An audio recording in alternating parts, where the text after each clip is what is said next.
ও দিল খান্দে রে দয়ানি হরি ভাই আল্লাহ মোরে ও দিল খান্দে রে দয়ানি হরি ভাই আল্লাহ মোরে আমার আল্লাহ বিনে নাই দরদি কইব রে হাস।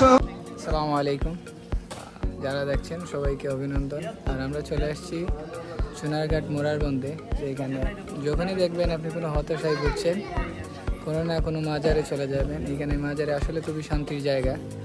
আর আমি সাথে আসছেন সবুজ ভাই মাজারের উদ্দেশ্যে কিছু বলবেন, দেখি ওনার কি মন্তব্য। আসলে মনের মধ্যে একটু অশান্তি ছিল, এই কারণে ফয়সল ভাইয়ের কল দিলাম, হবিগঞ্জ থেকে আসলাম। সফর সঙ্গী হতো মাজারে আসলাম, অনেক মনটা প্রশান্তি লাগতেছে। প্রায় মুরব্বী এবং মা বাবাদের মুখ থেকে শুনছি, কোরআনে শুনেছি আমি আল্লাহরও বন্ধু তুমি। তো 360 আউলিয়ার মধ্যে 120 আউলিয়া আমাদের মোরারবন্দে অবস্থিত। সো ওনার মাজারে আসছি। আপনারাও যাদের মনে অশান্তি বা কোনো কিছুতেই আগাতে পারছেন না, আপনারাও আসতে পারেন, দেখতে পারেন, হয়তো বা কিছু সময় স্পেন্ড করবেন। It's actually pretty time, so you can come here, and I think it would be the better for you are getting a pitch.